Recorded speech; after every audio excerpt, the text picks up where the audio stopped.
Yes. Right. So we'll come to order. Uh-oh. All right. So Lizzie, do you want to take the roll call?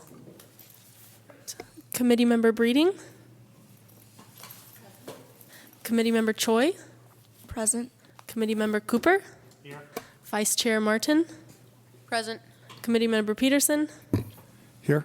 Committee Member Way. Here. Chair Larson. Here. Great.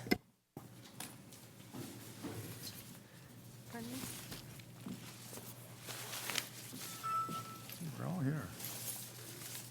So we do the approval of the minutes. Yes. I sent out the minutes in your last Friday email. We have one extra copy up here if anyone did not see them. Could I have the? Yeah, it'd just be nice to have a paper. Okay.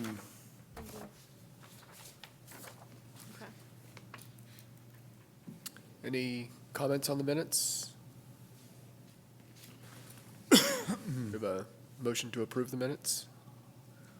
I move to approve the minutes. Second. All in favor of approving the minutes? Aye. Aye. Opposed? All right, it's approved. Thank you. And so public comment.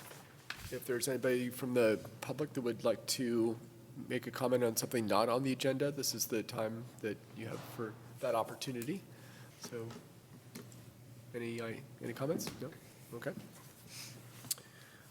All right, so staff announcements. All right.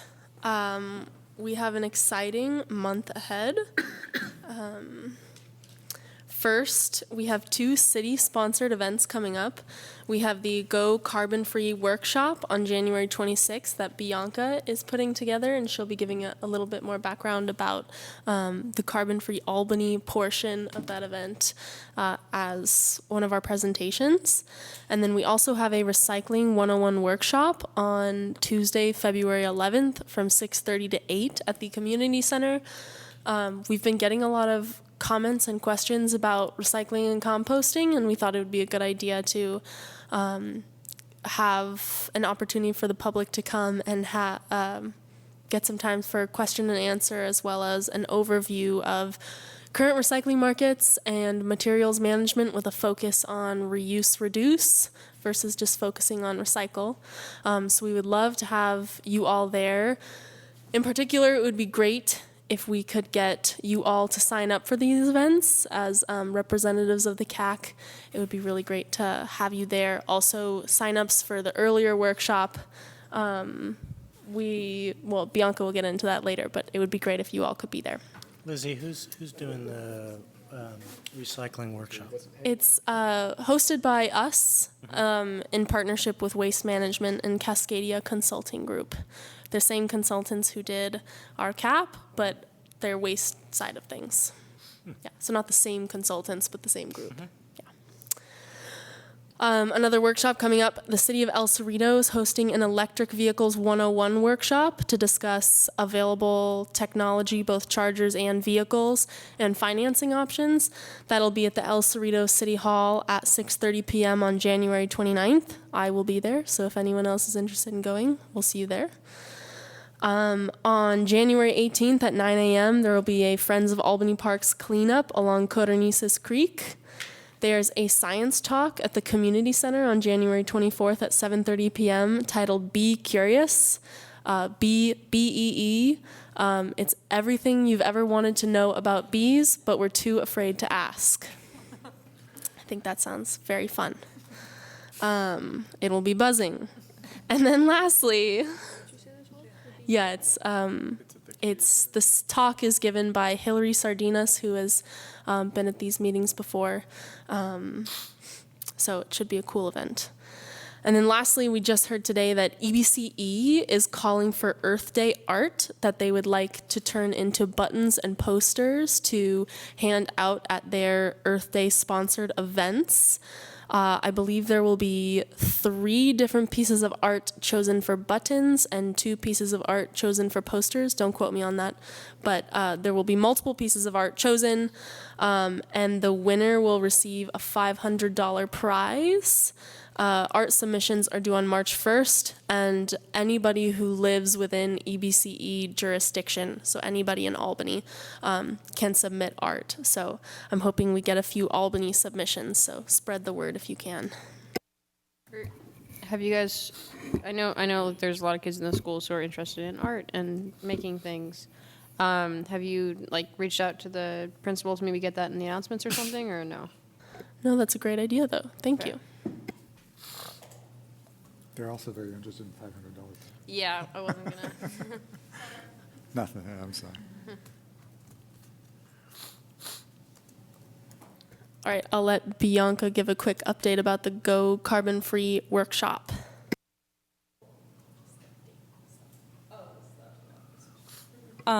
Yeah, well, I'll be talking more about it in a second, more in depth. But yeah, on January 26th from 11 to 1 in the main hall at the community center.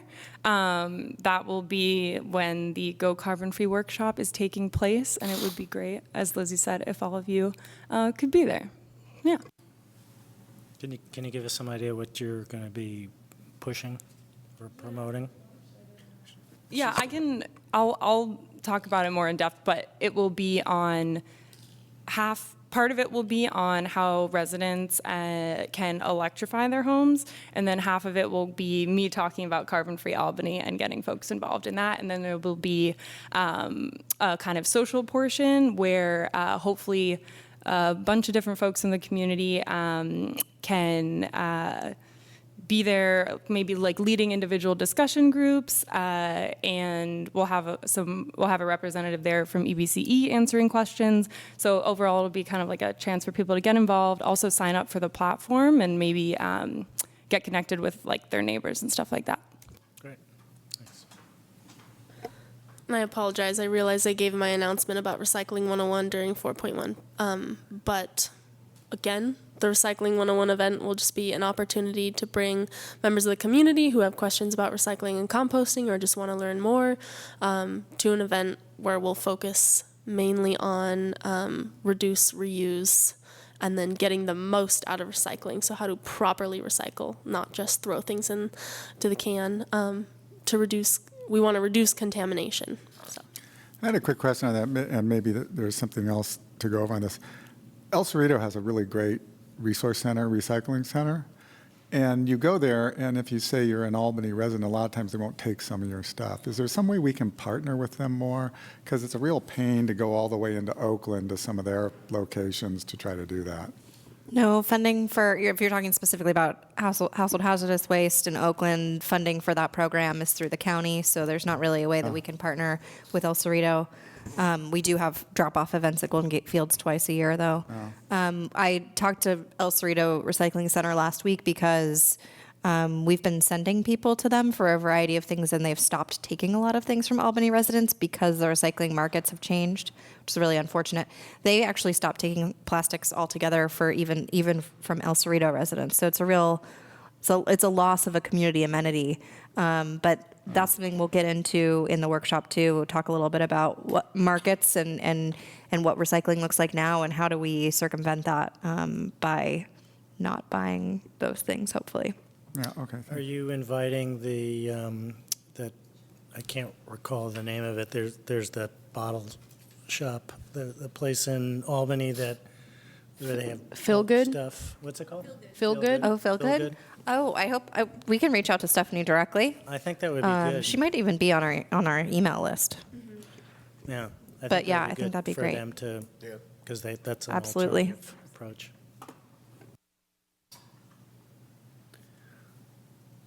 All right, any other comments on the announcements, questions? Go on to the presentations. Cool. So, yeah, I just want to talk a little bit about the 2020 Carbon Free Albany Challenge and how it fits into the event I'm working on, and kind of including what I've been up to for the past month or so. So yeah, and then I'll also be talking about how you all can help with the event and be part of it and increase the amount of people who come and who are interested in signing up for Carbon Free Albany.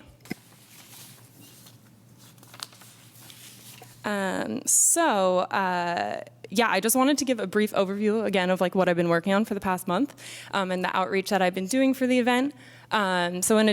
So yeah, starting last month, I was doing kind of social media stuff, emailing, posting to Nextdoor, all that good stuff. And I did want to give a shout out to the Earth team who I've been working with, which includes Max's daughter, who's been great. She's awesome. And they've been really excited about doing outreach for the event. And last weekend, they flyered and spoke to people in around 125 houses in Albany. They really enjoyed it, and they wanted to do it again this coming weekend, so they're gonna. So they've been really great with that. And I've also been talking, actually yesterday, I went to the Climate Action Coalition meeting, talked to some folks there, and I'll also be talking to the Albany, Emeryville, Berkeley League of Women Voters group, and presenting to their climate change team, and hopefully finding some community champions there who are excited to bring the platform to that group. So yeah, that's been kind of the preparation that I've been working on up to January 26th, which is when the workshop will be.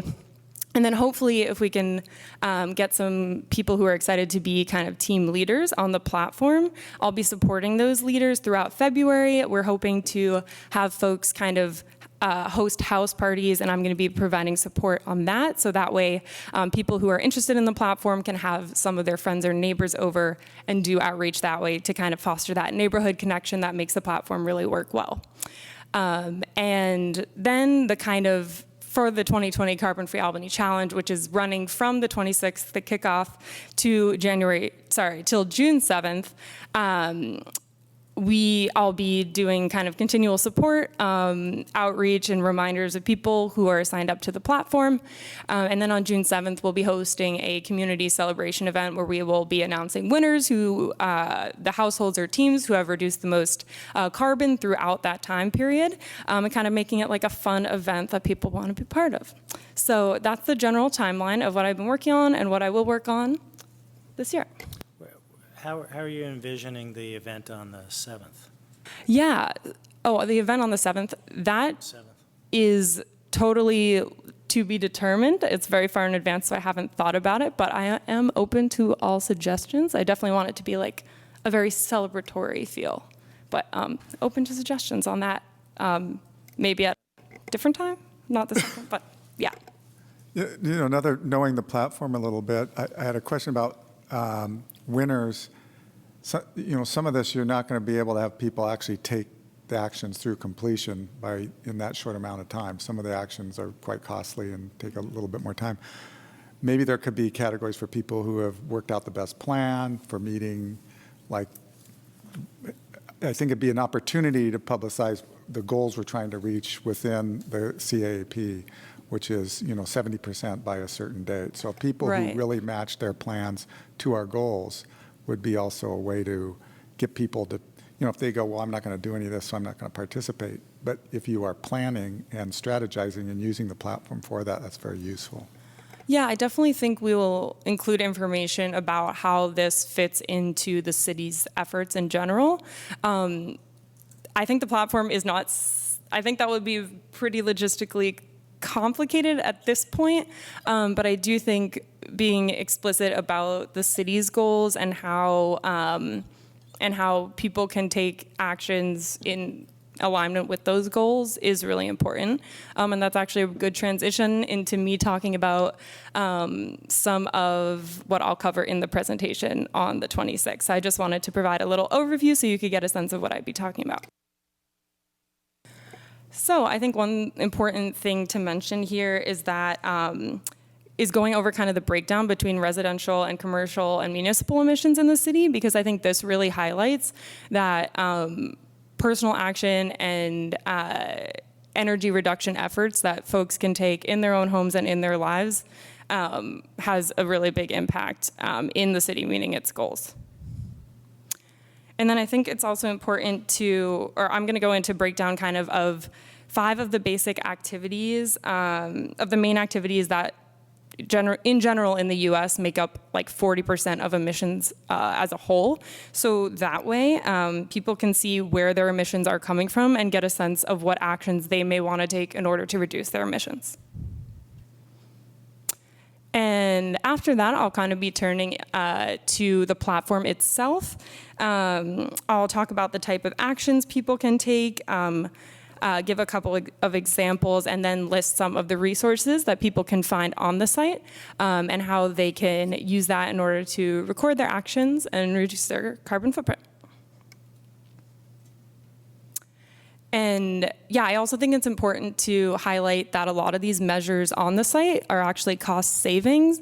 Certainly not all, there are some that aren't, but often a lot of these actions do end up saving money in the long term in addition to reducing people's carbon impact. So I'll kind of go over just using this as an example of some basic kind of actions people can take on the site that end up having a pretty large impact. And yeah, I think having kind of 5,000 pounds of carbon dioxide per year is a pretty reachable goal, but also it's reachable, but it also has a big impact as well. And so after that, I'll announce the challenge itself and kind of the run dates of the challenge. And yeah, that's kind of an overview of a very shortened overview of the presentation that I'll be giving. And yeah, I want to also make it as kind of interactive as possible and allow time for conversation in between people as well. So now I'm going to talk about what I need from you all for the event. So number 1, register for the event. It would be great, as I mentioned, we're going to have a portion at the end. We're going to have a representative from EBCE there talking with people. We're going to hopefully have representatives from other community groups. And it would be great if you all could be here as representatives from the Climate Action Committee and potentially also helping with signing people up for the platform there and then. So I think that's a really great way to plug in and take some really actionable steps and help increase the use of this platform. And secondly, posting to Nextdoor, it would actually be really helpful, since I think a lot of you live in different areas of the city, to post to your neighborhood on Nextdoor, because I know that we've done it on the city level, but I think the amount of people subscribed to the city is less of an impact than if you all post. So I'd be happy to resend the link to the event page and the information so you can just really quickly post on there. Because I've spoken to some folks who seem pretty active on Nextdoor yet haven't seen it there. And so I think that's a really great platform for outreach. And in addition, if you all are part of any other groups in the community, either in Albany or just like any community groups that have Albany members, it would be great if you could also send that information to them as well. And I also have some flyers here that I'd be happy to pass out to you if you want to give to friends and neighbors. And it also has a code that you can scan. Like if you just point your camera, the event page on your phone will pop up and you can register right there. So that's a really easy way to plug in and register for the event. So I can pass those out now. So thank you. Thanks. So Bianca, there's also going to be refreshments and food served, right? I would really plug Yes. that. Food is a big draw. Oh, for yes. people. Sorry. There is. I would play that up a lot. So Yes, during the social portion of the event, we will have food available. Maybe Kim's, we're figuring that out. But yes, we will definitely have food available. Yeah.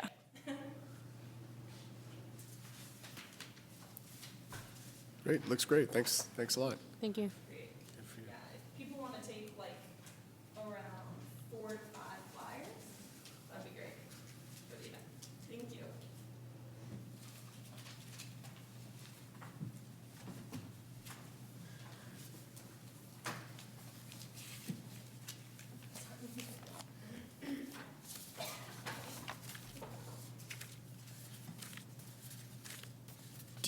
It just occurs to me, do you need to know that some of us are going to be there to staff, like you said? I think Thank you. Yeah, it would be great if you could like actually RSVP just so I can better figure out the kind of last portion of the event and chair setup and all that. And also food. Food, yeah. yes, food. If you want food, RSVP. So if the committee can just individually RSVP to Bianca, So good for. Yeah, and I'll send the link with the Eventbrite information so you can register right Yeah, there. good. Like, and I'll see that your name is on there, so I'll know. Yeah. is that what we should forward to our friends and neighbors? Okay. Yeah, okay, good, great. All right, thanks. Can you just go back to the goals for a moment? Just so we can, it's 250 households and then, was it 100 pounds or? 100 tons. Okay, so total is 100 tons. I see. Okay, not an upper house. Okay. We have, what, about 90 so far? something like Yeah, we're creeping up there for sure. We're at like 96 now. I think, which when I got here, it was like 50, it was 50s or so. So definitely like continual steady growth here. And as I've been talking to people, there's been some signups too. So, but yeah, hopefully this will be another push for that. So in the event, would you want someone on, like, I don't know if Eric's available, or should we decide someone will be there to actually talk about the Climate Action Committee and the Climate Action and Adaptation Plan, or is that something you'll cover? I think I probably won't be covering it in depth. I'll probably be talking about some of the main goals. I think that's a potential discussion group at the end if people are interested in learning more. That's my general sense. I don't know if other people have thoughts. Yeah, I think that makes sense. One thing we're whispering over here about is if all of you come, that's wonderful. That's okay because it's a public meeting. Just be very careful. We'll help you be careful to not all speak together if there's 4 of you or more because of the Brown Act. So I think if the one thing I'd urge you to do is if a quorum of you is there during that activity portion, make sure you're not at the same table. But it might be really beneficial to have each of you at a table, and you can introduce yourself as a member of the committee. Cool.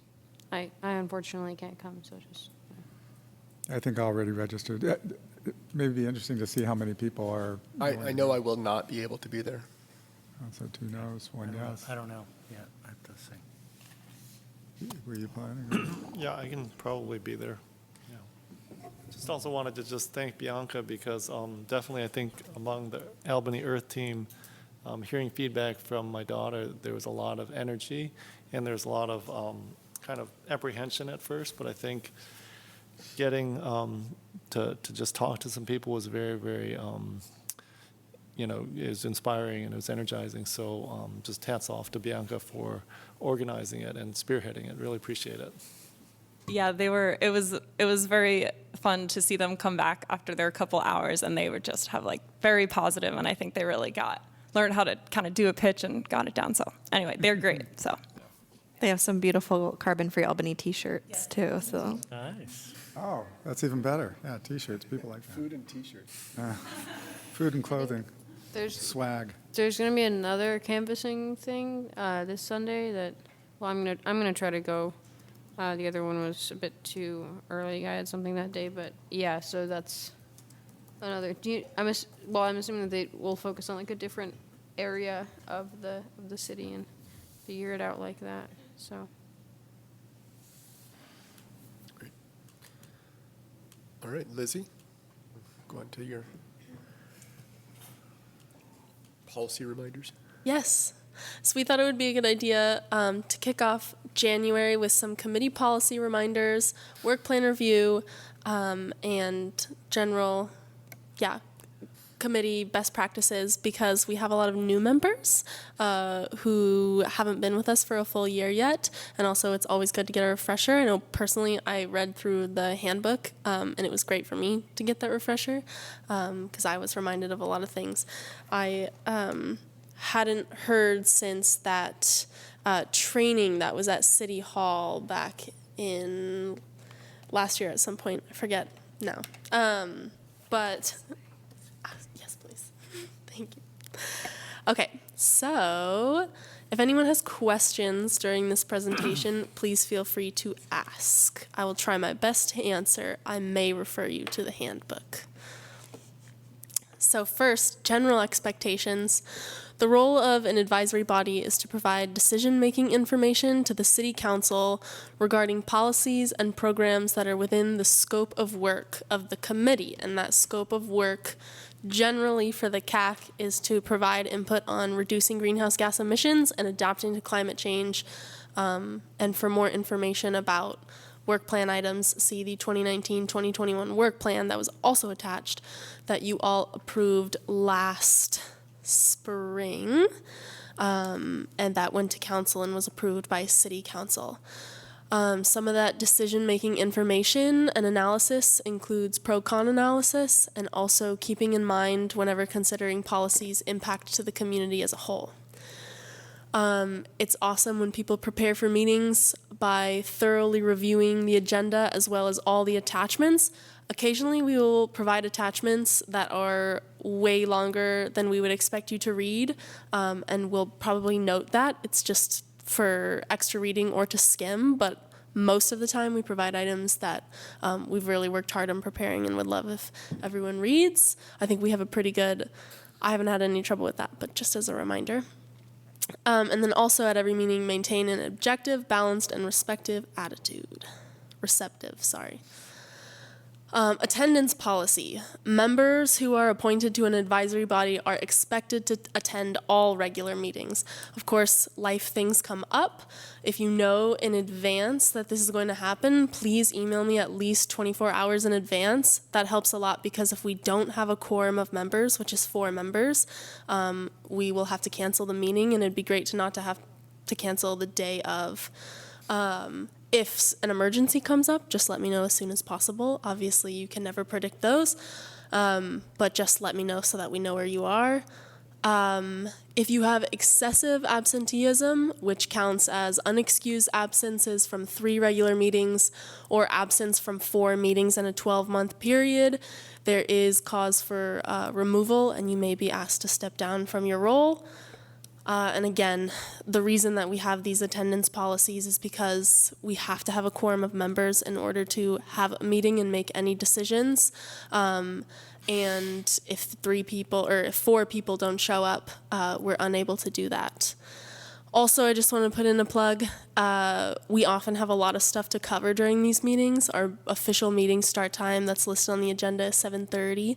So if everyone could get here as close to 7:30 as possible, maybe even 5 minutes before, that would be great. That way we can make sure we get started right at 7:30. And always, if you're going to be running late and you know that, like if you have something coming up, email me to let me know so that I know where you are. And you can, I think in the memo, you can, if you're going to miss a meeting but be available by phone. Yes, but it's a little bit tricky I think because once. It happened a long time ago too. We've been told Yeah, really we can't do that. because you have to post the same agenda posting requirements apply. So like, let's say you were going on vacation and you still wanted to be a part of the meeting, you would have to post the agenda at your hotel room 72 hours in advance and like have your door open and let members of the public come.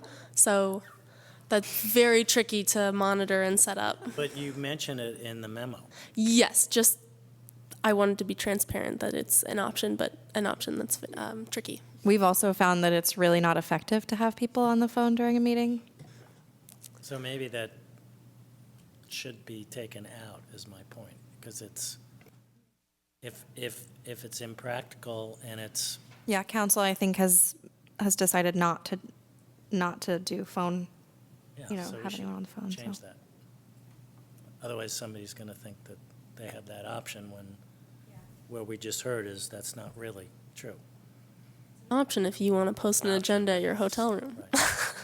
It's not a practical option. I Yeah. think your point. Yeah. One thing Claire and I were talking about too, and we just want to ask really quick. And we don't necessarily have to make a decision today, but just to note, our scheduled meeting time is 7:30. It was set a few years ago at that time. And if anyone wants to start earlier, most council and a few others of the commissions and committees start at 7. Some start earlier than that. It's just something that we haven't changed, but if anyone feels a need or desire to change that, that's a topic for discussion. Do we have to agendize that because it's a formal change? I don't. We've made these changes very informally in the past. So I think if you're all interested in the change, you could tell us that now, and then we could go see if we need to do something formal. But Why don't you poll the committee? Yeah, does anybody have any objections or couldn't possibly make it at 7? Like, we moved up half an hour? An earlier start time would not be ideal for me. Okay. There you go. 7:30 it is. Quick background on agenda and minutes. The agendas are prepared by staff and also our committee chair. We usually have meetings the Monday before the Friday the agenda is posted. The agenda must be posted at least 72 hours in advance of the meeting, which for our committee means we have to post it the Friday before because there's a weekend and nobody will be available to post it. The agenda is posted physically at City Hall, the Community Center, and the Senior Center, and then it's also posted on our city website, on the calendar, also through your committee page. I email you the link for the agenda and attachments on that Friday. And then minutes are action minutes that record motions and votes with little commentary. And again, it's great if everyone reviews the minutes before coming to the meeting, so we can quickly approve or note any edits that have to be made.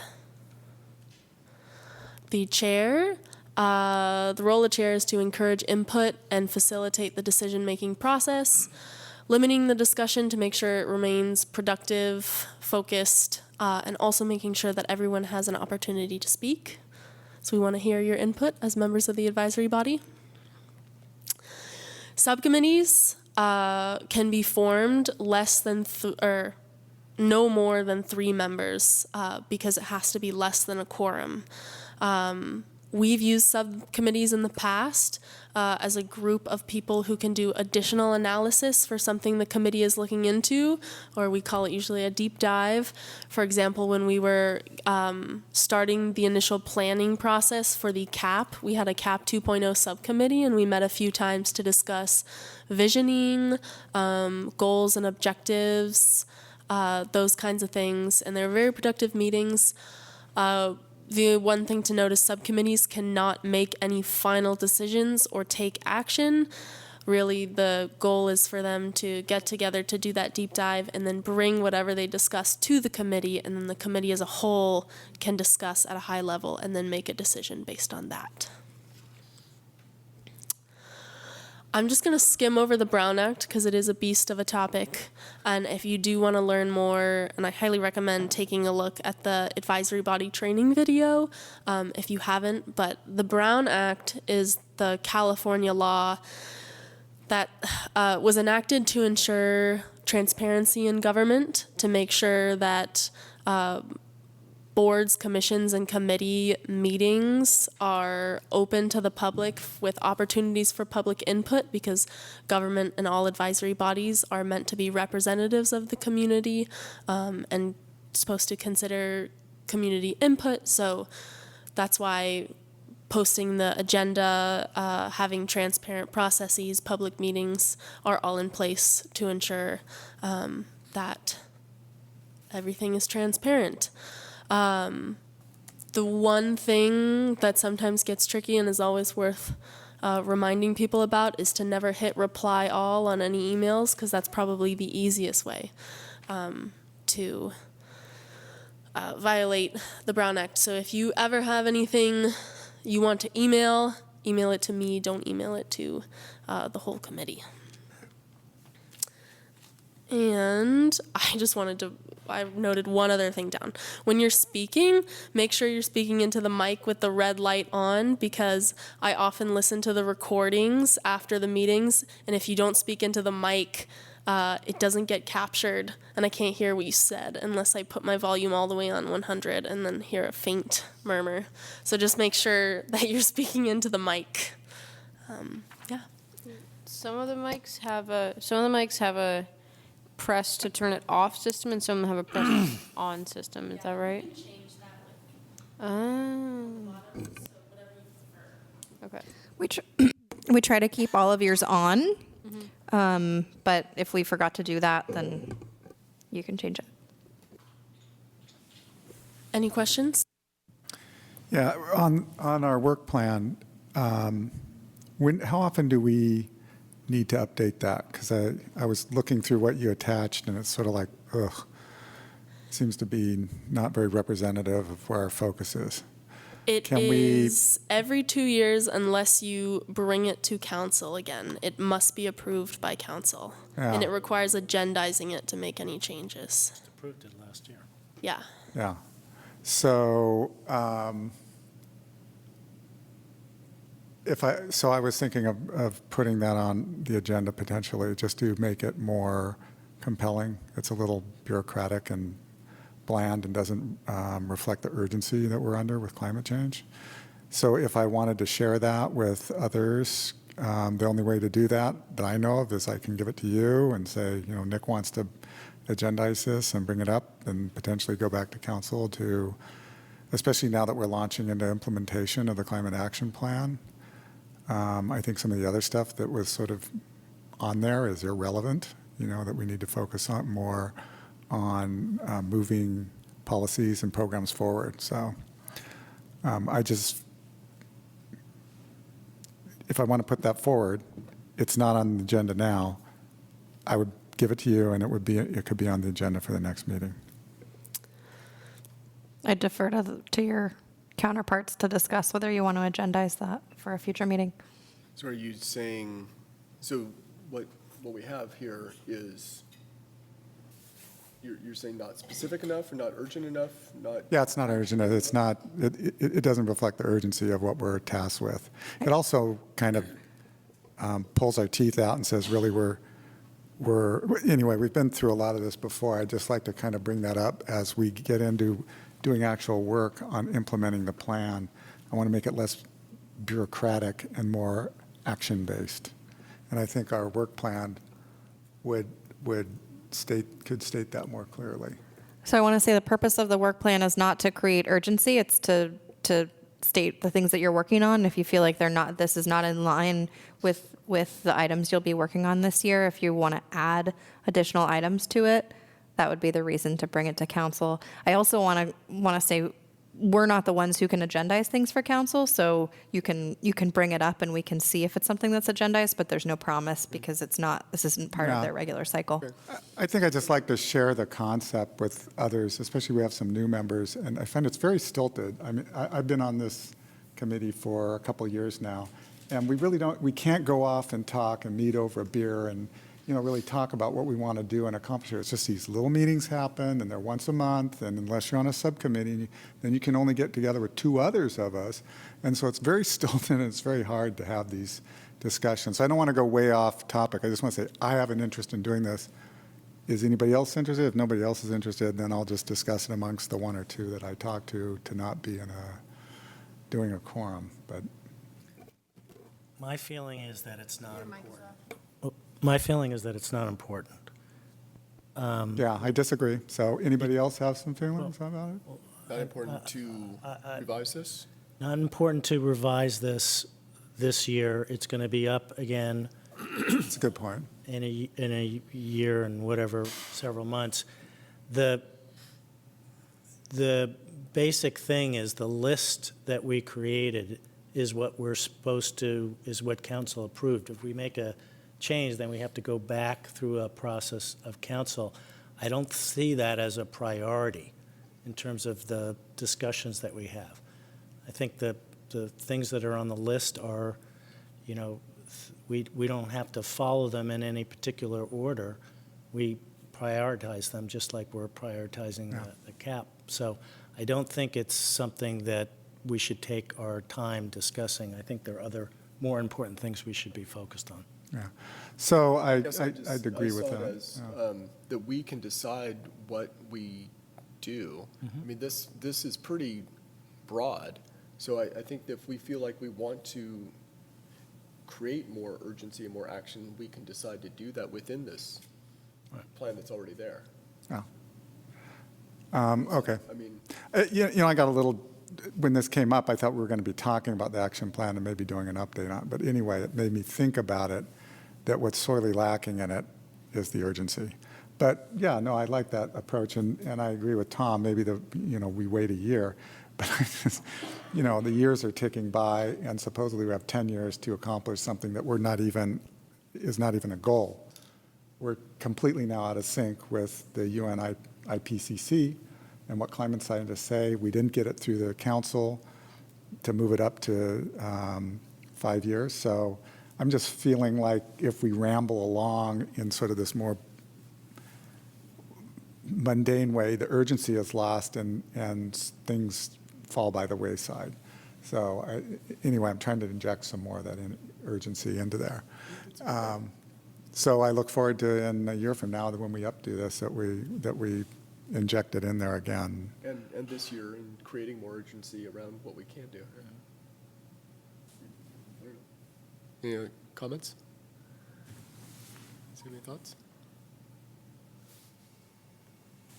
So it sounds like we'll hold for now and create and keep on working month by month on current plan? Yeah, and I think what would be important, because I know this thing sort of pops up and at the last minute we sort of kludge it together, and because we have these stilted ways of meeting, we all can't sit in a room outside of these meetings, that I think I want to agendize it 3 months before it's actually due. So it's going to be coming up soon. So I'll do that, yeah. Okay, sounds So good. can we plan on that, agendizing 3 months before the next work plan is due? I'll make a note.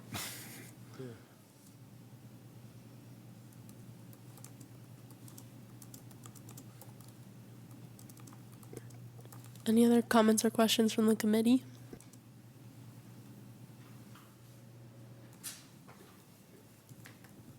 Is that it for what you have to present? Okay. Unless there. Any other comments? September. Committee? Any comments from the public on the presentation? All right. So that was 5-2, right? Okay, so moving on to 6-1, the Climate Action Adaptation Plan implementation.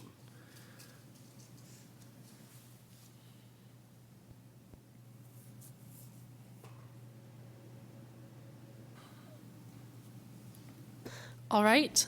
This is our second implementation discussion since adopting our CAP, which I think is very exciting. So at our last CAC meeting on December 18th, we asked every committee member to go down the line and share their top 5 priorities. We wrote that down in a list and noted which priorities received more than one vote. Also, a couple things were mentioned in discussion.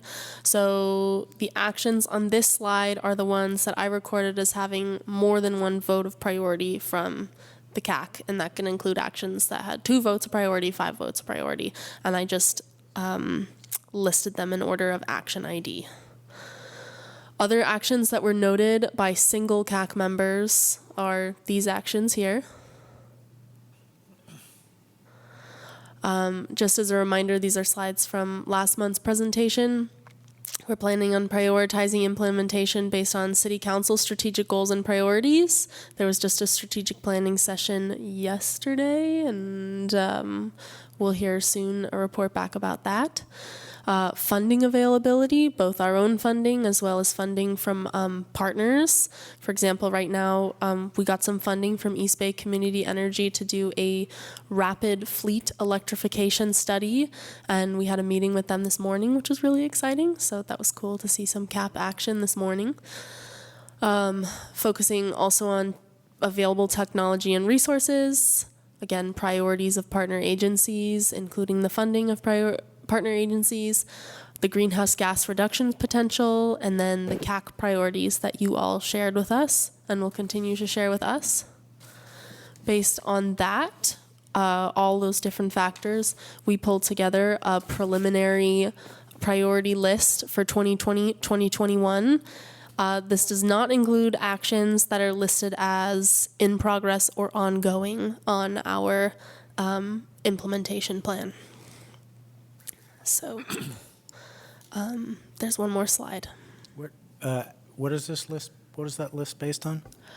It's based on all these different factors, including the priorities you all shared with us.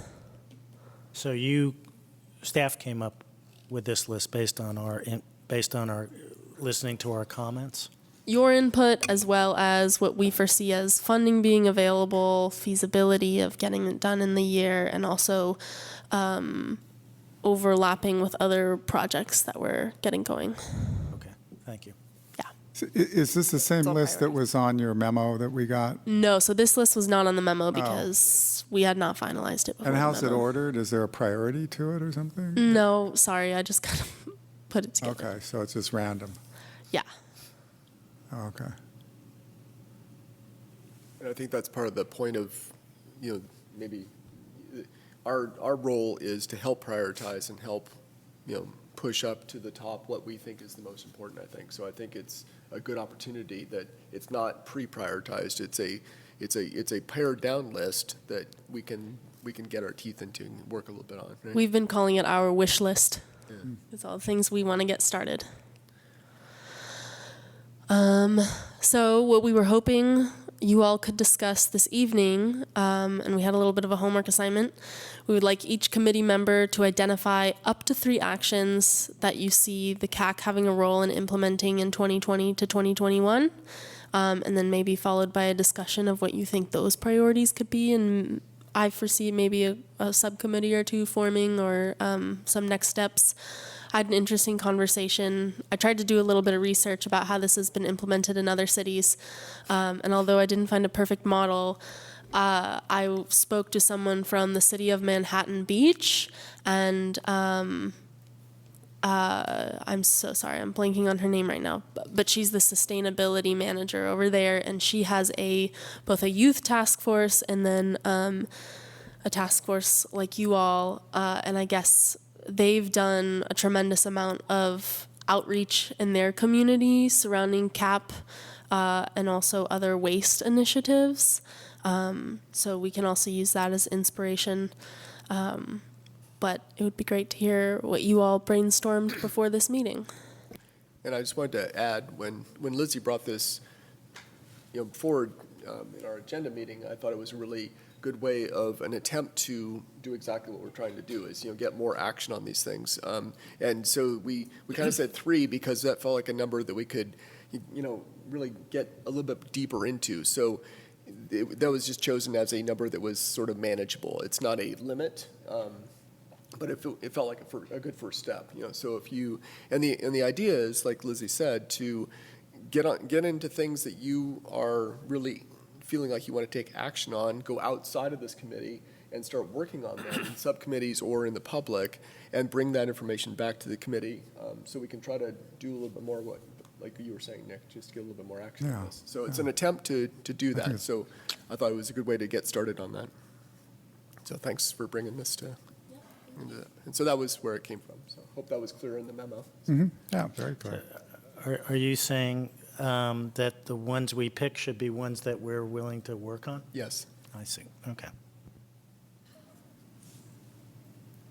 And that can be, as we always do, subcommittees or personal, or, directing staff or policy advising to city council. I mean, our whole purview is open to this. Yeah, yeah. So I'm willing to kick it off I'm more than happy to go down the line, or however you want. Maybe we can just start down the line. Sure. So I'm happy to help identify funding for 4.1.11. Can you put the slide back on the, can't remember which one. Urban Yeah. forestry. Yeah. The tree plan. We thought you might be good at that. Yes, I actually already have 3 that I'm I can contact. I will do this. email me.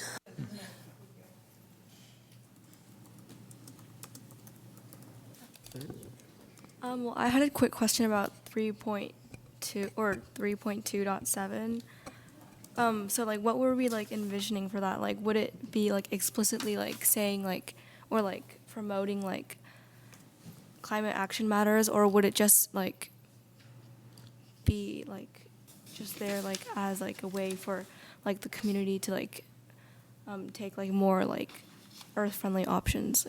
What would Yeah, one reason we put it on here is because it's on our economic development strategic plan as well, and so we figured we're doing it anyway, and we saw real benefits in terms of food miles and local organic food, and also this benefit of having a weekly community event where the community can come together. We've had a farmer's market in the past that wasn't very successful, but we are hoping that we can put it in a new location that feels more like it's in the heart of the city, do it perhaps on a Friday afternoon, evening, where people can actually come with their families and connect with people. And so we see it as an opportunity for more CAP outreach, but also providing those sustainable options for people to purchase locally. What location are you thinking of? Because that's always been the Yeah. problem. Key route at Solano, the north side of Solano. There's no driveways there. It's a small space, but it's in the Solano Complete Streets plan. It's envisioned as a community plaza. So this would be sort of a pilot to close off the street once a week to see if we could make it a plaza long term. Neighbors are going to love that. What? The neighbors are going to love that. Yeah. I have a question. So we're now talking about an item that wasn't on the list. Do we want to do that? So the list, we haven't discussed this, but my sense is the list that we shared, that Lizzie just shared with you, are priorities that staff are working on this year. We could definitely use your help with those things. But those are things we're going to be working on either way. If there's something else on the list that's more of a priority to you that you want to take on, that's totally fine with us. No, I think we need to develop a collaborative, amongst all of us. I thought we were working towards identifying what we thought were the most urgent and we want to put our energy into, not going back to the total list again and looking at individual ones. So I'm not trying to denigrate that particular item, but I think Okay. we just Well, the need farmer's to market is on the list. Is it? I mean, it wasn't on the list I had. Did it get back on there? I did not share the staff list, but I can pull that up. The list that was on the memo is the list of CAC priorities. And the reason the farmer's market is on the list is because we're doing it for the Economic Development Committee anyway, so that it's happening this year. So, or we're trying it. We're trying. The only reason I'm bringing it up is I've been tracking all this and I don't see it there, and now it's there. So I'm confused as to this prioritizing and how we were doing it. I mean, this list up here is a new list that Lizzie's just sharing with you this evening, so you don't have it in front of you. yeah, and that kind of bugs me because we went through this, got this transition, and I've had meetings with community people about their input on this, and this is what we're focusing on. We all have limited time, and we're trying to come at this and combine our things. So I don't think if we're going to go to the effort of coming up with a list, that later a new list comes out just because staff decides we should throw these other things There's a on. misunderstanding here. The memo that was shared with you is not a list of our priorities. It's a list of what you shared. It's just resharing right. what And we you shared our priorities. Mm-hmm. Right? So are we reassessing the whole list again to come up with more priorities? No, we took your priorities into account along with council priorities and existing programs or funding and created that list that Lizzie just shared with you. So it includes your priorities. So farmer's market is now on this because there's some funding or something coming up to. Farmers market is on it because we're doing it for a different project, and it's happening. I really would year. like to put our energy somewhere else, and I have some thoughts on that. So. Well, the sustainability staff isn't. I mean, I'm doing it, but in my non-sustainability hat. We don't direct staff. So. Well, no, I fully understand that, but it's just a little frustrating when we're trying to focus our stuff, and then staff comes and says, well, we're going to throw these other things in there too. So maybe we should Well, just you can vote. ignore it, you can pretend like it's not there, because the people who are working on CAP I'm trying to implementation get a aren't doing that. Sounds my like- goal is to get us all cohesively moving forward on something. I think so I think that what we're asking now is to pick 3 from this list. So I think No, you I'm can. going to pick it from this list, so that's what I'm going to do that. Right, so it You can sounds pick like, it from any list, the whole cap up for grabs. Yeah. Whatever you want to work on. No, I'd rather not go back and start at square one again. so is what I'm saying. just for, can you share that list that you have developed and the criteria that went behind it with the committee? I want to clarify that the list that's here, we do not have approval from our department director or city manager on. This is what we've discussed internally, still don't have approval for it. But maybe we should get approval and then share it. And you're looking for us to take the list that you've already identified, things that staff wants to work on, and tell you which ones of those we think should be your priorities? Or you're just telling us, you're just informing us?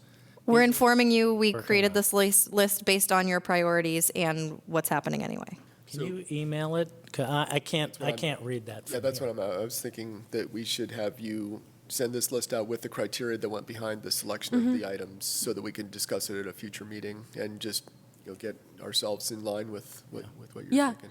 and also for the purpose of this discussion, you can pick any action that you would like to have a role in getting a hand in. That's what I was envisioning. It doesn't have to be from the Right. CAC list. Right, It doesn't have to but- be this list. But to Nick's point, we already, as a group, kind of said, here's the list that we're interested in, so you circulated that, which was good. And so I think that was the action item for the committee tonight, was to kind of try to, we assume it was from this list that we said we're interested in, so.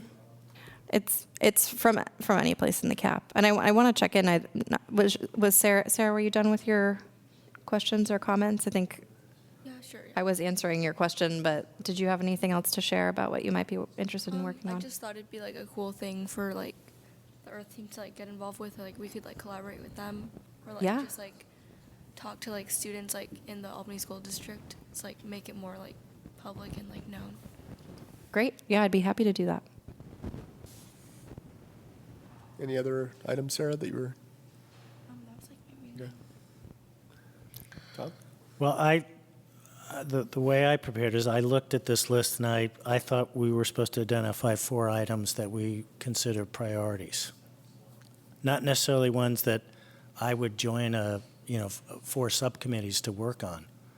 But the things that I thought were, should be priorities out of this list that we got was the active transportation plan, the adopting the regulations around the all-electric buildings for new construction, which I know we're working on, the urban forestry, and the UUT that we've been trying to do for 6, 7, 8 years. I don't know how long. So I'm willing to work on any of these if there's a subcommittee that comes out. But to me, those are the most important 4, if I have to pick 4. Cool. Great. I chose the Create an Electric Vehicle Action Plan, 121. I don't know what is involved in that, but I'm interested in that. Work with 2.2.6, work with EPC to encourage opt-ups. That feels very actionable and community, something you could actually go and canvass households and have house parties and stuff, so that sounds interesting. Same thing with 4.2.4, address time of use issues. That feels like something you communicate. And I was also interested in the utility user tax. I don't know what we can do with that, so I'm interested in learning more about what the Climate Action Committee can do about that in terms of, that sounds more like policy, so. Do you want me to address that now? So full transparency, the UUT is the only item that you had multiple votes for your priorities that's not on our priority list. And the reason is because we've been directed to not put it on our priority list. Doesn't mean it can't happen. I made sure it was in the cap because I think it's a great idea, but it's tricky for staff to advocate for that. In the past, the committee has done that. I think maybe if you had a subcommittee, we could work with you kind of offline on developing something. But it's not on our staff work plan, which is why I think it's great that there's already two of you really interested in working on it this year from your side. The other reason that it's tricky is really what we want to do. We have one chance to put this on the ballot if we can get it on the ballot. Tom and Max, I think you're the ones here who have the memory of how it might be tricky to get it on the ballot even. But we want to do it the right way. And the idea is to restructure the tax for carbon intensity and to have a higher tax on natural gas. That's what we'd really like to do, but we can't do that right now because PG&E does not let us do that with their current billing system. So the first piece is advocating to PG&E, perhaps region-wide, to get them to make this change before we take it to City Council to put on the ballot. That's where we see the priority being. So it's kind of a two-step process of advocating for that first and then advocating for a ballot measure. Can you clarify your statement about not that you were told not to put that on your priority list? I was not directly told not to put it on my priority list. From my understanding internally, that's not a priority for us. And I've also been told in the past that we're not supposed to be working on these ballot advocacy things. Because it doesn't necessarily mean that staff would be putting something on the ballot, but The advocacy for PG&E piece, for billing for PG&E, we could put on our plan. But we see the committee maybe playing a strong role in that piece. Right. I mean, as in the past, it would be a resolution a recommendation to council to put something on the ballot, and there need to be a lot of work ahead of time. All right. But it's unfortunate because the November election, I bet it's going to have the biggest turnout, and that's what we need, is a high turnout. All right, well, sounds like it's a worthy one of keeping on the list for our committee. Yeah, if I could speak for Preston, I think you've suggested this before. One option could be to recommend that we put it on the ballot and say, when PG&E lets us do this, then we'll do it. My sense from council is that probably won't fly, but that's it's one approach if you have to do it in 2020.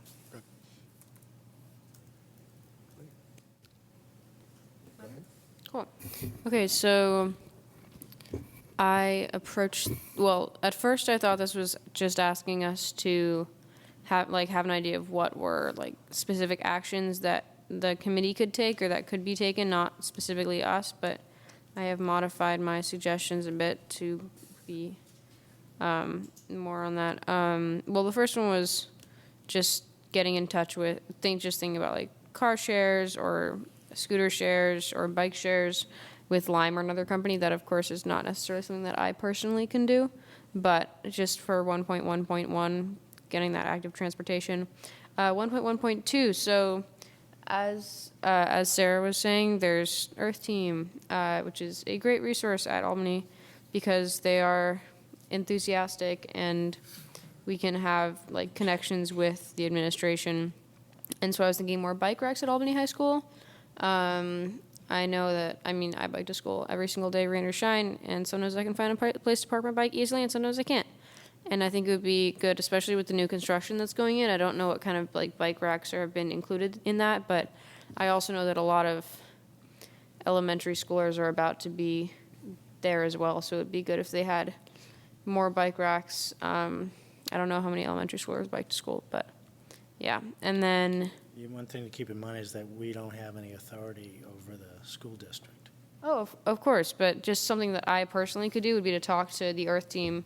And as an Earth Team member who can't go to the meetings because I have another club at the same time as that, but is on the group chat, I can talk to them about talking to the administration. And I have connection with the administration through a student body advisory council that I'm on, like, with like the superintendent and the principal. But that's mostly for like student equity things, not necessarily this, but yeah. And then something else is working with schools to reduce waste and carbon footprint from school lunches. I think that's a bit of a reach because I'm sure they have their processes and their regulations there. But there's a lot of waste that comes from school lunches, so yeah. And then, yeah, so the urban forestry plan, I remember my mother actually used to work with a thing called the tree task force. She wasn't, I don't think she was greatly involved, but she like did some stuff with them. And just the idea that if there are local or not necessarily local, like just community organizations that work on planting trees in towns and getting that done, then I'm sure they would be very happy if the actual town reached out to them and was like, hey, we can help you get stuff done. So finding some information about that. And yeah. Yep. Thanks. Oh, and for the Albany High School and Albany Middle School stuff, if you are hearing this and want me to specifically talk to the administration or the Earth team about something, then just let me know and I can work on that. Yeah. Thank you. Yeah, I think we may rely on the students on this committee for some of that too, and Bianca may be able to connect with you directly because she's working with them too. I think there's a lot to be done in the schools. Awesome. Yeah, I agree. Great. So I'm kind of similar to Tom on this. So I've got the 1.2.1 in environmental action, EV action, electric vehicle action plan, which could encompass a lot of other things in there. And I like that it's kind of broad because it needs to be defined, and we would love to help do that. The 2.2.7 and 2.2.8 are very interlinked. Deploy an outreach and incentive program for electrification. Well, the best one is going to be the utility user tax. I find those very connected, but there's an urgency with the utility user tax in that, and you brought up this issue of putting things on the ballot. If we miss this ballot cycle, it's going to go to the next ballot cycle, and we're already 4 years out. We've got 10 years to bring it to zero, and we've just lost a crucial 2 years. And then urban forestry plan, I think that's where we could really, the community was very, very interested in that too, and I appreciate your interest in it also. So my suggestion was going to be that we have at least 3, I call them task force groups, but like subcommittees, that would be led by a member of the committee, and we could have up to 3 people working on those, so you could work on different ones. And there would be one for the EV action plan, which I would be more than willing to head up and be involved in. And then the utility tax electrification incentive program, which I think matches very well with Max's, put countless hours into doing this. And I don't want to speak for you, but I think you would be a great person to lead that effort. And then on urban forestry, you've spoken up to that, so you would be a great person to take the lead on that. And then I like how Tom is very interested in our green building and, whether we build green tiers or how we do that. I suggest we keep that subcommittee and allow Tom to use that as one of the ones that fit in with the climate action plan. So that was sort of my suggestion after thinking about it.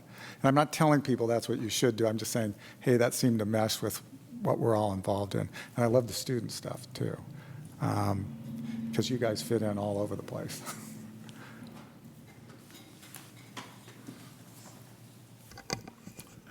I think I'm kind of similar to some of the earlier suggestions or priorities. So I think the electric vehicle action plan is important, as well as the active transportation plan. So really focusing on transportation.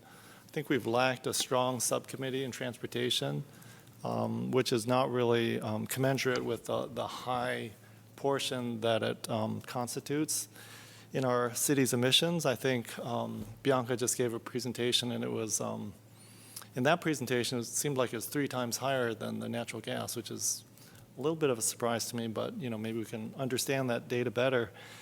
It was very striking. I don't know if you can pull that up again, but at any rate, I think those are very urgent, and I think that's a theme that I appreciate Nick striking. I think, we need to try to ratchet up our urgency, or at least awareness. And the third thing I had as a general theme was identifying a pathway, 2.2. Yeah, it seems like it's 3x, so anyways. 2.2.13, identifying a pathway for converting existing buildings to all-electric energy.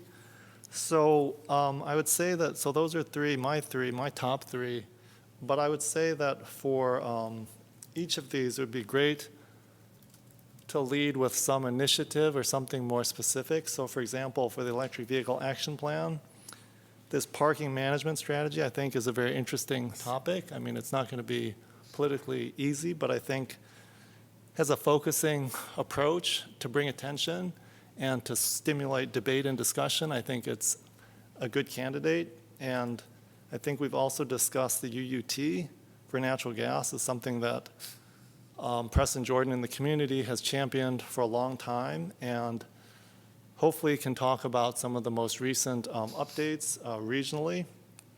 But I think my understanding is that there's general support of it from other cities and communities in our East Bay region, and I think that could have a big impact, potentially statewide. So those would be my my top choices. Great. Thanks. All right. So you got those interests? Yeah, so I have a bunch of notes about interests. I don't know if you all want to have a discussion about maybe next steps for a few of these. Yeah. I appreciate, Nick, your thoughts on how to organize that. That was really well thought out, I thought. I mean, that seems like a possible next step would be to actually assign subcommittees and get people talking outside of the meeting. Any other thoughts on how to proceed? I wasn't keeping very good notes. I didn't remember if we got a correlation of, did it fall into 3 or 4 top ones that then we could see if people are interested in leading?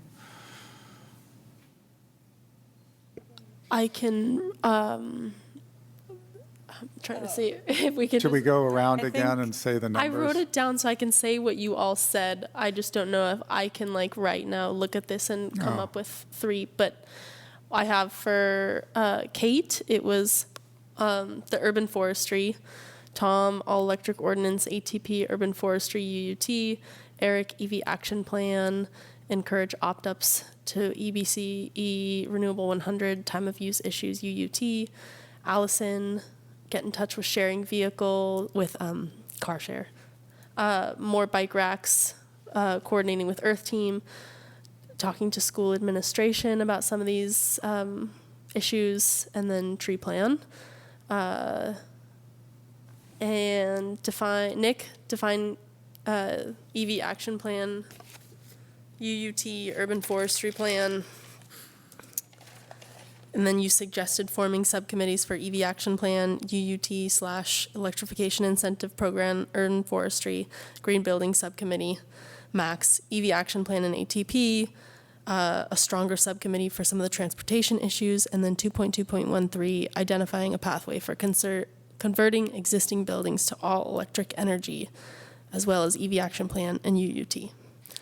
Can I ask you a question? Is the other advisory body that deals with traffic and safety, is they still call that traffic and safety? Transportation Commission? Transportation. Are they,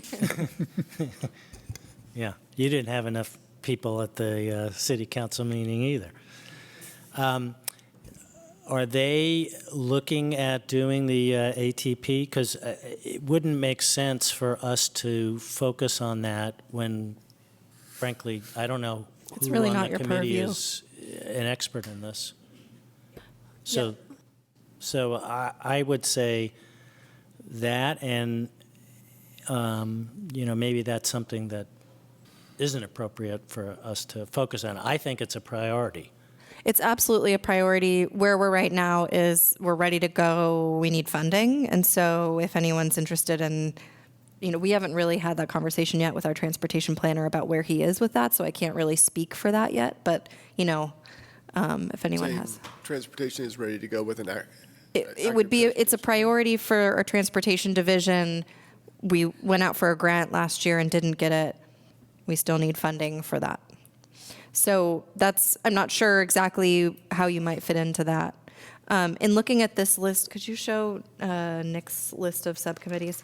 I think just for your reference, not that it'll persuade you at all, but we could actually really use help with these things that you've identified. The EV action plan is something that we're kind of not even really sure how to approach. I think having you influence that would be really helpful for us. Like I mentioned, the UUT is something that I think we will lean on you for, especially when it comes to advocacy. Green building is always helpful. And the urban forestry, the first step again is getting funding. Sounds like Kate might be able to help us with that piece. And then we haven't identified which committee or multiple committees would be kind of in charge of shepherding the plan, but I feel like having a subcommittee to help with outreach and community engagement regarding that plan would be really useful. So are there other board and or commissions that deal with urban forestry, like Park and Rec? Parks and Rec that's does, under Park and Rec? they're the obvious ones because they already focus on trees. So like what we've talked about and done in the past with the Planning Commission, do like a joint task force kind of thing to focus on that. Yeah, I think Might that would be make a good. lot of sense. Way to approach that. Yeah. The problem with that is that they have to be notified their Brown Act meetings. So we wouldn't do them all that often because it's a lot of staff time, but it is possible to do that.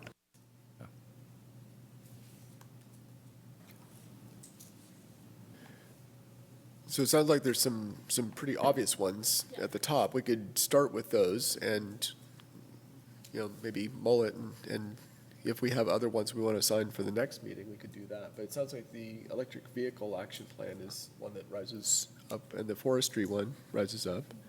Green buildings. I guess during the discussion, the active transportation plan, it sounds like it's really not something that we would want to tackle as a subcommittee ourselves, or do we? And liaise with the transportation group. Sounds like that you already, right? What you said to us was that there's already a plan that is waiting to be implemented when you get funding, or? Well, not implemented, but yeah, we need funding for a consultant to develop a new ATP. During that process, I imagine that your committee will be involved in that process. We'll ask you to come to workshops, or we'll bring something to you at some point. But my sense is, and the transportation committee member who's in the audience can clarify, but my sense is that your goals in terms of active transportation for CAP are pretty well aligned with the Transportation Commission's goals. So I don't think there's like a conflict there. So we don't need a subcommittee for that? That's my sense. Yeah, okay. I was just on the city website, and there is a page about urban forestry, and Albany has an urban forester. John Hawk, the W is throwing me off, Hawkridge. Yeah, and we have an urban forestry program. So any actions we take as far as urban forestry need to take that into account. Yeah. Yes, and John will be part of the planning process too. Great. So I was thinking, do we make a motion on committees, or? Before we do that, I'd kind of like to hear public input. You want to do that first and then? Okay. Well, I don't know. Is that appropriate? I think it makes sense to take public comment before you take action. Okay, great. Any public comment?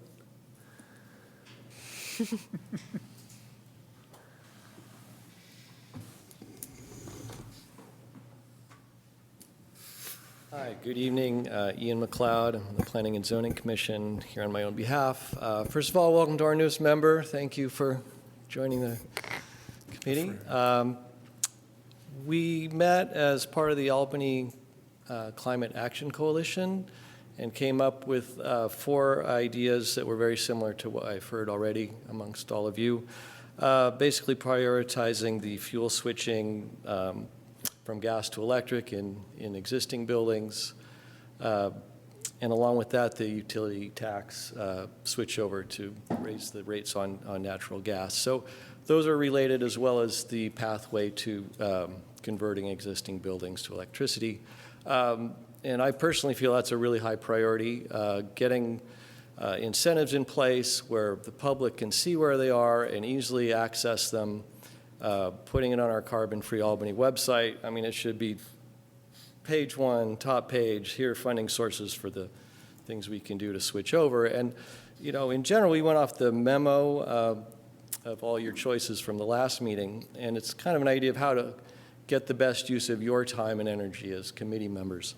The other one we came up with was the electric vehicle action plan. I think that has to be coordinated with the Planning and Zoning Commission. It has to be written into the Planning and Zoning Code and the Building Code. But I think that's another excellent way to start fuel switching. And that takes some time to implement, so the sooner we get going on that, the better. The other item we came up with was the urban forestry. That had a lot of support. It's a great item. Reduces the heat island effect, shading, makes our city more comfortable, a more beautiful city, more livable city, and it increases property values. Mature trees add value to everyone's property. So it's kind of a no-brainer there too. It's just a win for everybody. And when I go around town, I see all sorts of spaces, places where trees could go in, a lot of empty spaces, even in parks. The new park down by the freeway should be dotted with trees. Looks like a moonscape. You know, there's all sorts of opportunities there. Working with the urban forester, the city parks and rec department.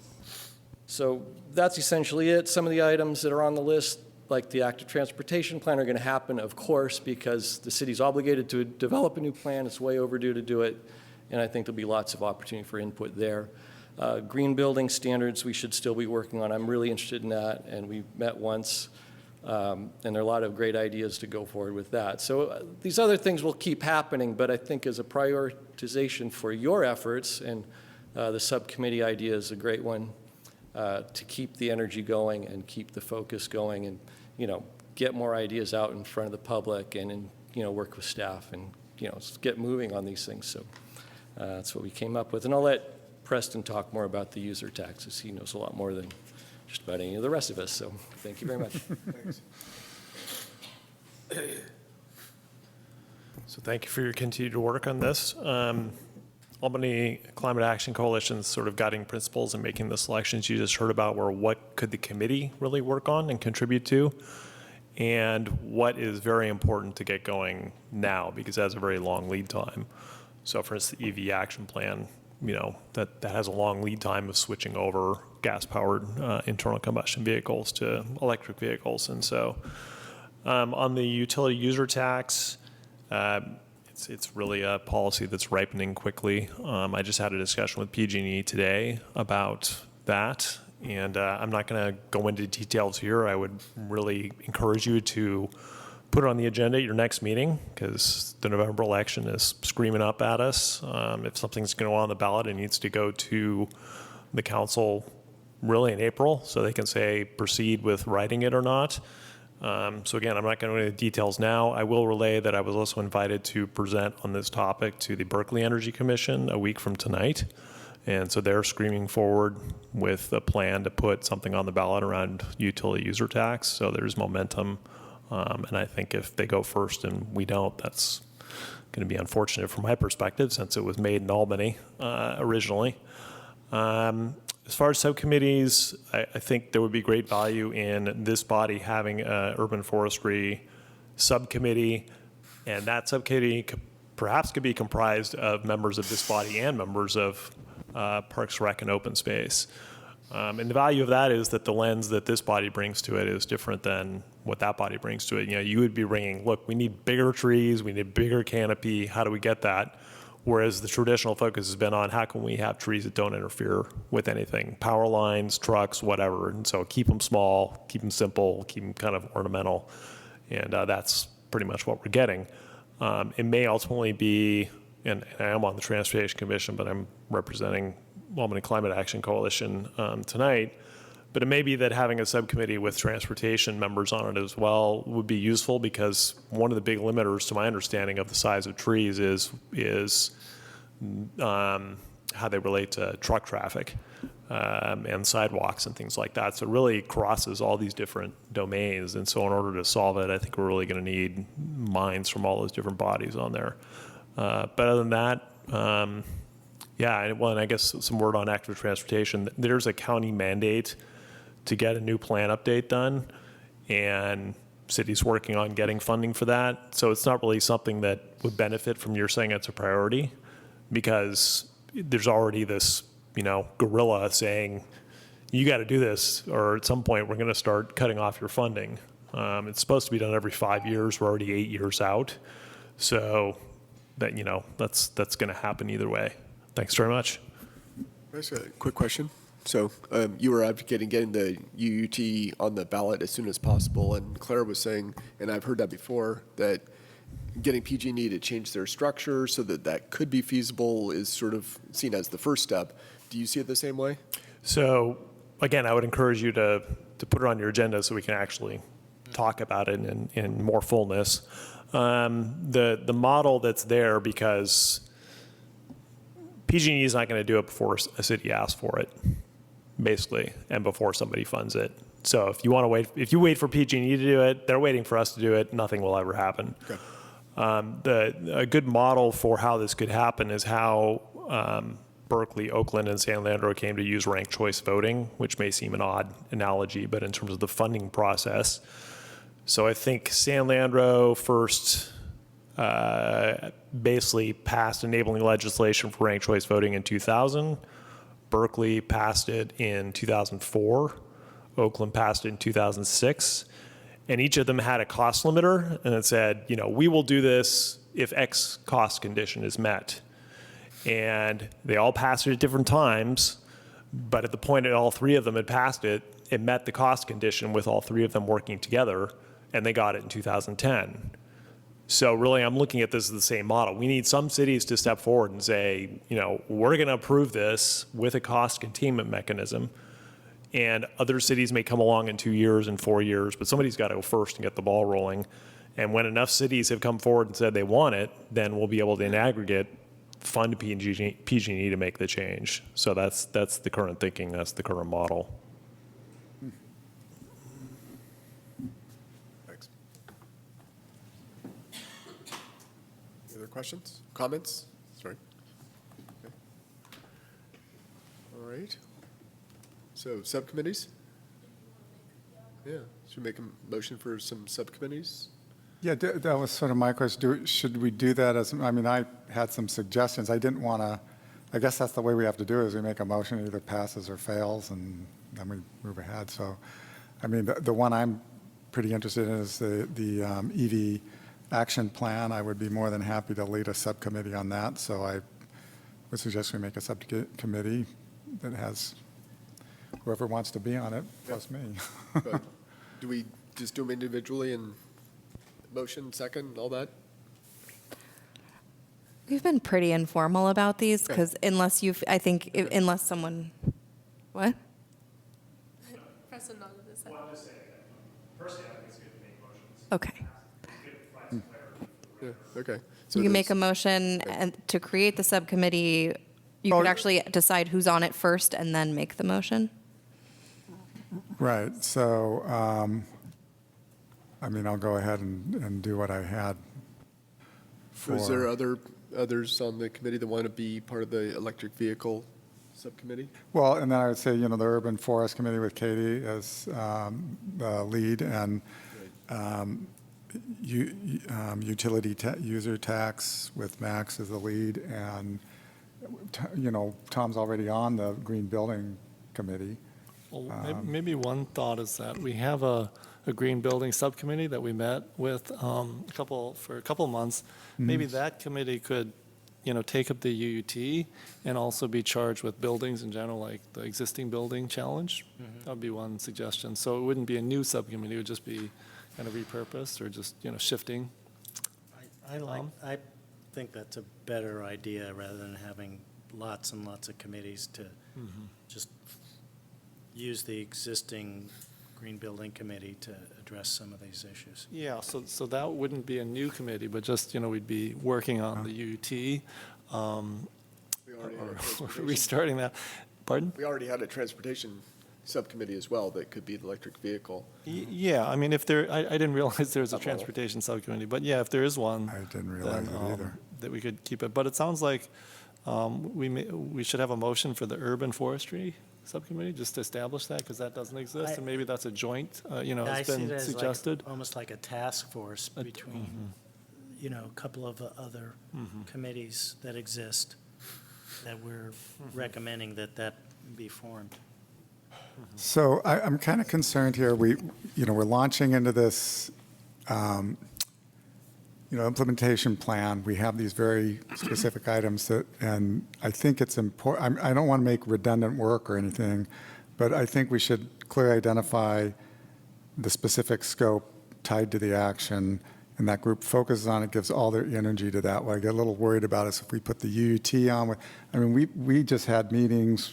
Ian was at one talking about the whole Cal Green and the tier system, and that's going to take a lot of effort just to go through that. You throw the UUT on top of it, you're never going to do it. So I think incentives with an urgency on the UUT, if we are going to launch it and get it on a ballot initiative, should be spearheaded by someone, because the whole aspect of incentives gets even bigger too. So that's a lot to. And if we have one person that's sort of like taking on the lead, then we Right, can keep that right. alive. So And I- it's I- specifically tied to those Yeah. two actions in the plan. And then I think with I didn't even know we had a transportation one. I don't really care. I think they haven't done anything. They haven't reported here in over a year about it, sounds like. So I think they're gone. And let's make a new one focused on the EV action plan. Okay, so Yeah. let me take a stab then. I wanted to respond Oh, okay, go ahead. to what Nick was saying. The thing with the green building standards that we're talking about, that to me doesn't have the same urgency as the UUT. Right. So I think it makes sense for us to focus on that through April till we submit something to council. And then after that, there's going to be a lot of other activities around that. We can't do everything. So what I would propose is that the green buildings, or whatever we're calling it, the buildings subcommittee focus on the UUT. But, okay. Yeah, rather than, Right. and it already exists, so unless people that are on it don't want. Yeah, I would support that, because I think it would make for too many committees if we had one committee for the REACH codes and one for the UT and one for the transportation and one for the active transportation, just streamline it as much as possible. Well, there's none for the active transportation. Sorry, for just transportation. What I thought I heard was 4 subcommittees: EV action, building electrification, user utility tax, and urban forestry. No, well, 3. The UUT and the electrification would be one, come under the green buildings thing, but we're going to prioritize the UUT before we work on the other things. Yeah. I I think think that, Electrification is not Yeah. something that's going to happen immediately. right. Well, and it's more like building the incentives is more important right now than pulling up more green codes. So, Yeah. so 3 subcommittees: EV action plan, electrification with user utility tax, and then urban forestry. Yeah. Okay, so I'm going to make a motion. So wait, real quick, I just have a question. we're creating the new subcommittee, sorry. Yes. UUT electrification, No.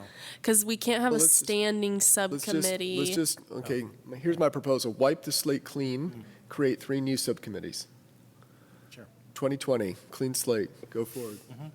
And the green building subcommittee, what We does can that call one it what go? we want, but it's building electrification, user utility taxes, the scope of that subcommittee.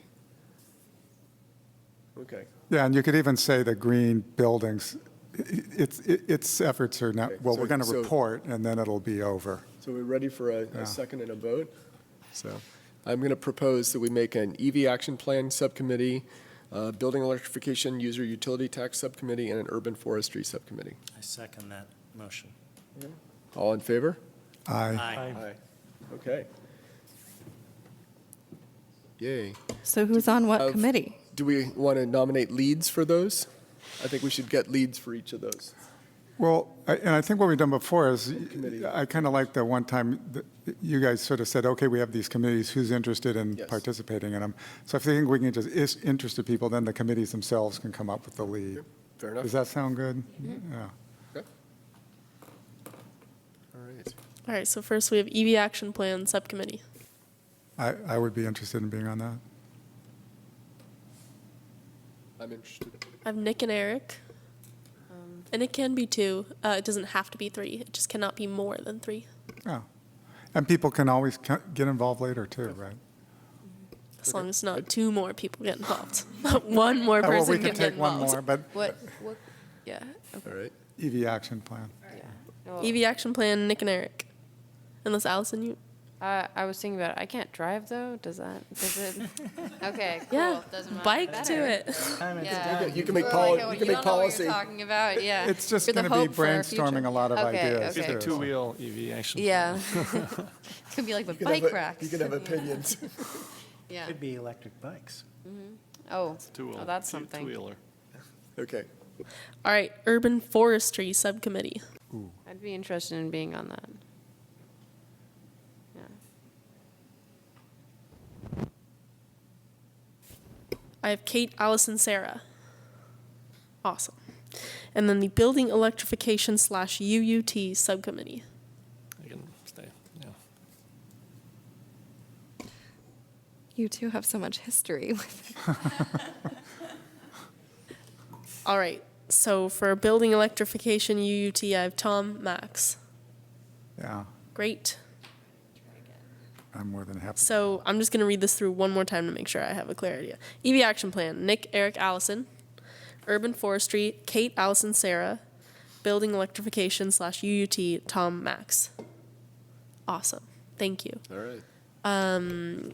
I would suggest to help Eric and I prepare the meetings, if you meet before the next meeting, email me so that I know to agendize an update from you.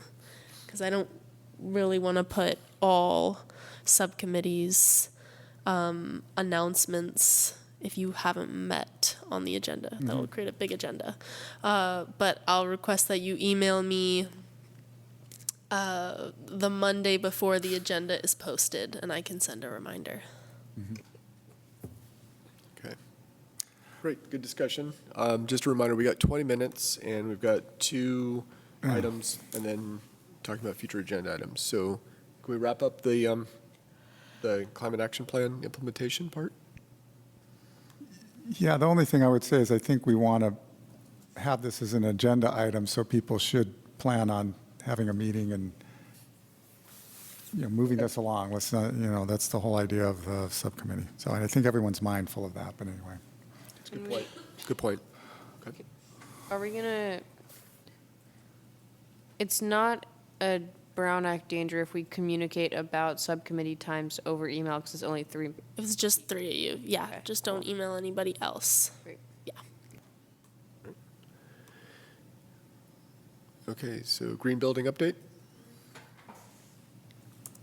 Do we have an update from the subcommittee? We did meet. Yeah, I think we got together, what was it? It was Tom, myself, Jeff Bond, and Ian McLeod joined us, right? So what we're in the process of doing now, and I haven't spent the time myself, I don't think anyone else has, is Ian provided us with some recommendations on which items in the tiers would be applicable to kind of Albany in a effective manner. I mean, some of them are so the idea is we wouldn't adopt just straight this tier or that tier, that we would pick items and have those adopted in. And we're still reviewing what those are. We just got the information from Ian. Thank you very much, Ian, actually, for assisting us with that. So I don't know, Tom, did you have anything more you wanted? Oh, that was good. Okay.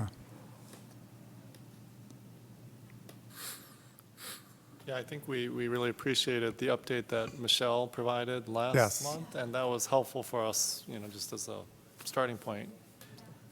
Yeah, And I don't know if she's been in contact with you yesterday, but she's working. She did email you. Yeah, I may have missed the email, but I haven't seen anything. I got her slide presentation from you, but She's doing a little bit more analysis, and I think she's planning to send that to you soon, before your next subcommittee gathering. yeah.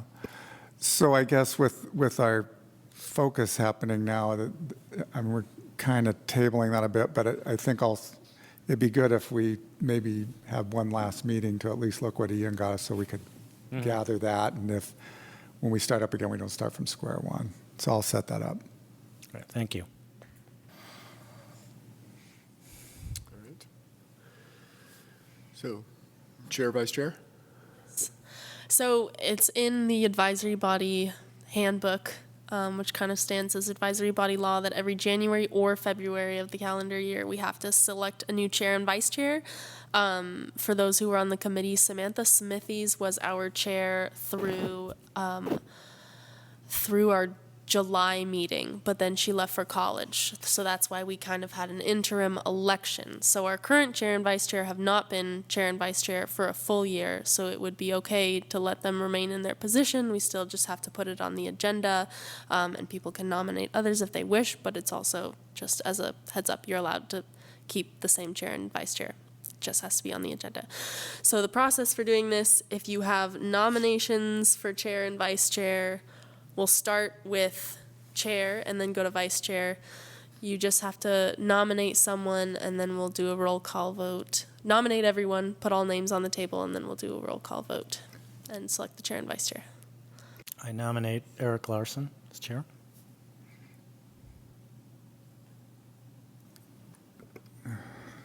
Any other nominations? Well, I kind of want to point a so I didn't quite understand that. The current ones are timing out, but not yet, and we could say just continue. They're or not start timing it? out. It's just, it says in the handbook we have to choose a new chair and vice chair every January or February. So it's on the agenda to stick with that. We had an interim or a mid-year election because Samantha Smithies left, and that's when Eric and Allison were chosen as chair and vice chair. Yeah. So they've only been chair and vice chair for a few months. It's just that because it's a new calendar year, we're supposed to do an election. So we don't have to choose a new chair and vice chair, you just have to have an election. It could be a re-election. Yeah, oh, okay, I got it. Well, I'm kind of curious, is there anyone who wants to be chair and vice chair? Can we query about that? I mean, I don't want to nominate someone who doesn't want to do it. My feeling is that we should continue on with the same chair and vice chair. They've only been in office for a few months, so Right, that's why I was recommending Eric and yeah, okay. I concur with that. Do the, I mean, unless the there's same someone thing that's with just Allison. chafing at the bit to be chair or vice chair. That works for me. Warning, I will be, if fingers crossed, leaving for college eventually, as Samantha did. So, yeah. Okay. So You right didn't now, read that you have to stay through December? Not allowed to go. By signing on to the committee, I've committed the next 5 years of my life to living in Albany and coming every third week. Yes. We'll address that when the time Okay. comes up. No need to worry about it. Get a travel stipend. so with the nomination, there's no second needed, right? No second needed. I'll just say yes or no. Committee member Breeding, Yes. committee member Choi, Yes. committee member Cooper, Yes. committee member Larson, Yes. committee member Martin, Yes. committee member Peterson, Yes. committee member Way. Yes. Eric is the vice chair, or the chair, sorry. Almost got promoted. A little under the weather. All right. There's no I shame in recommend vice chair. Allison for vice chair. All right, we have a nomination for Allison Martin for vice chair. Any other nominations? All right, committee member Breeding, Nominate somebody. committee member Choi, Yes. committee member Cooper, Aye. chair Larson, Yes. committee member Martin, Yes. committee member Peterson, Yes. committee member Way. Yes. Allison Martin, you are vice chair. All right, congratulations. All right. Okay. Future agenda items. Any? UUT. We're going to have a UUT Yeah. presentation. Yep. I wanted to see if we could get an update on the ban on natural gas issue. I know that we're still getting our new legal counsel up and running, but We're meeting with her tomorrow. We have a very long list of things for her, Alright. but that's on it. yeah. So Okay. So we won't have an answer from her tomorrow, but just an she'll be update. aware. Yeah. Are there any big building projects? The only project on the horizon is the Saha Affordable Housing Project. I'm not sure that I don't think they have a level of specificity in that project that's worth bringing to you yet. They are planning to go, they have told us they're planning to go all electric. But we can check in with Jeff and see when he thinks that might be. I imagine it's probably still a while. Ian has a different opinion. Affordable housing project is still in pre-development stage. But there's a new proposal for development on Albany Hill, which is going to be more of a single-family housing development. There'll be a special session on, I think it's on the 29th this month. So it's Planning Commission to review that. That might be interesting one because it's going to affect the hillside pretty significantly. okay. So I will check in with Jeff about the proposed development on Albany Hill. I still imagine it's probably not in a place to share with you, but at least we could give you some update on what that looks like. I'd love an update too. So Thanks. I was going to ask, to next point, should we put a subcommittee update meeting, agenda item for each meeting then, and starting with next month for the three subcommittees we just formed, just to make sure that we have an opportunity to update? Yeah, I kind of feel like, that kind of puts a little bit more pressure on us. We know we have to do something, and I think it's a good thing to do. All right, so update from the three subcommittees.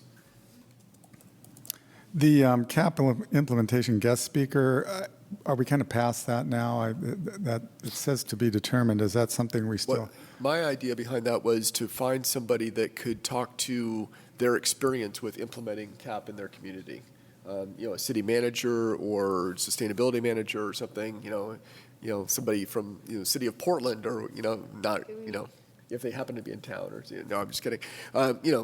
Berkeley, Hayward, Fremont, Lizzie and I have been talking about who we might try to get for that. Oh, So okay. that was my idea behind that, just to see somebody's, best practices, lessons. learned, Strategies. that kind of thing. Yeah. Could How we to ask? prioritize, all that kind of stuff. Could we ask Cascadia? Not like to talk to us, but who, like if they've helped any other. Yeah, that's a good idea.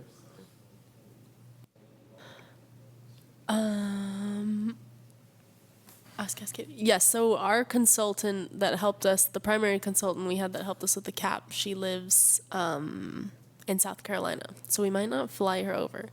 But Oh, no, not, sorry. I didn't mean to have them talk to us, but ask Cascadia if there are any other people that they've helped Oh. The develop a cap that municipalities. we could then contact. Gotcha. Could we get a little bit more clarification on the intent of this item? What are you looking for? I'm looking for lessons learned, best practices on people who have gone through this process of implementing a climate action plan. I mean, we're doing our best to prioritize and form I mean- subcommittees and that sort of thing. Wouldn't that be us? I mean, we implemented a climate action plan. Well, maybe, I mean, the initial climate action plan, we all have experience with that, but maybe some of these more challenging issues like doing, I don't know if, I mean, we're kind of on the bleeding edge now. So I don't know if, unless you did pull in from Portland, and San Jose might be one to talk about, because they had some incentives already in place that maybe we could learn from them. How did you group those incentives together, you know? So I think what's relevant to your committee is hearing from other committees what they're working on. I think on, you know, it's sort of like a staff to staff thing. We have plenty of connections on the staff level. We don't start any project before reaching out to people to ask how they've implemented, if anyone's done it before. So I think what'd be most relevant to you would be to hear from a committee that's been successful in CAP implementation. Lizzie mentioned one in Southern California. Other than that, I'm not really aware of anything that's been all that successful, honestly. But if you all want to ask around, maybe you can find something and we could schedule a presentation. I know you've had a presentation from someone from the El Cerrito Environmental Quality Committee before. Maybe there's someone on the Berkeley Energy Commission. Yeah, that's what that was. Any other items?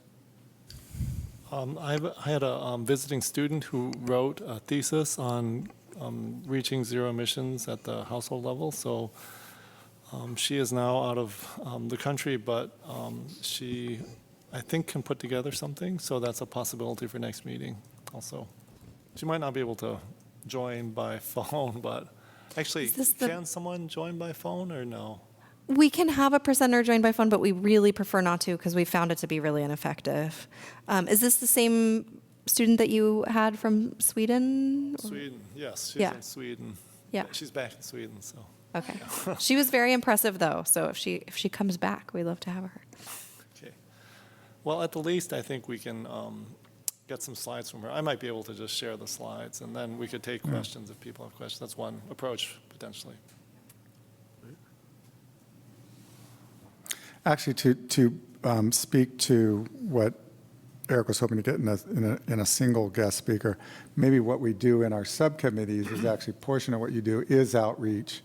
I know El Cerrito or Richmond has a thing called Richmond Tree, where they've been very successful in planting trees, and maybe getting some of those people to come and present and show effective. It would just be really great to share some of those things coming in. Someone, you know, how did people get EV incentives in San Jose and other places, you know, how are they doing that? So that might, you know, and then we're not getting, it'd be great to, here's a great consultantship someone needs to start, you know, how do you implement caps and make them effective in the next 10, 9, 8, 7 years, you know, going down. Any other items? Anybody? All right. It sounds like we are adjourned.